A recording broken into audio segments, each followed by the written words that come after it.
Telegram குரூப்ஸ்லாம் வந்து IBPS கேலண்டரோட revised version சொல்லிட்டு spread ஆகிட்டு இருக்கு. அது ஃபேக்கா ரியலான்னு ஒரு 4-5 பேர் அனுப்பிச்சிருந்தாங்க. தயவு செஞ்சு அது வந்து என்னை பொறுத்த வரைக்கும் அது இன்னும் வெப்சைட்ல எதுவும் ரிஃப்ளெக்ட் ஆகலை. ஸோ இப்போ வரைக்கும் அது ஃபேக் தான்.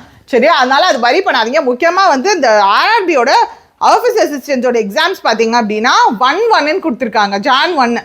அது Jan 1 வைக்கிறதுக்கு பாசிபிலிட்டிஸ் கிடையாது. ஸோ அதனால நம்ம வந்து இப்போ வரைக்கும் அது ஃபேக் தான். வெப்சைட்ல ரெஃப்ளெக்ட் ஆனால் மட்டும்தான் அது ரியல். அதனால அது ஒன்றும் வரி பண்ணிக்காதீங்க. இதை வச்சுலாம் வந்து ரூமர் ஸ்ப்ரெட் பண்ணிட்டு இருக்காங்க. அதெல்லாம் இன்னும் வெப்சைட்டில் ரிஃப்ளெக்ட் ஆகலை. ஸோ அதனால் இப்போ வரைக்கும் அது ஃபேக் தான். வெப்சைட்டில் ரிஃப்ளெக்ட் ஆனவுடனே நம்ம வீடியோஸ் போடுறோம், டெலிகிராம் குரூப்பில் எல்லாத்துலேயும் ஷேர் பண்ணுறோம். ஸோ அப்போ நீங்கள் பார்த்துக்கோங்க. ஸோ உங்களுக்கு பேங்கிங்கான கம்ப்ளீட் வீடியோ கோர்ஸ் வேணும் அப்படின்னாலும் நம்மளோட கண்டிஷனாலஜிக்ஸ் ஆப்பில் இருக்குது, அவைலபிளாக இருக்குது, யூஸ் பண்ணிக்கோங்க. அண்ட் நம்ம எந்த அப்டேட்ஸ்னாலுமே நம்ம டெலிகிராம் குரூப்பில் ஃபார்வர்ட் பண்ணுறோம். ஸோ ஆல்ரெடி யாரோ ஃபார்வர்ட் பண்ணியிருந்தாங்க, நம்ம குரூப்பில் கூட அதை டெலீட் பண்ணியாச்சு. ஸோ ஏன்னா வந்து இன்னும் வெப்சைட்டில் ரிஃப்ளெக்ட் ஆனால் மட்டும்தான் நம்மளுக்கு 100% அஷூரன்ஸ் கொடுக்க முடியும் அது ரியல்னு சொல்லிட்டு. ஸோ அதனால் நீங்கள் வரி பண்ணிக்காதீங்க. ஓகே, தட்ஸ் இப்போ வரைக்கும் that's completely fake. So in case if it is real நாங்கள் எல்லாத்துலேயுமே போஸ்ட் பண்ணுவோம், அதே மாதிரி வீடியோவும் போடுவோம். ஸோ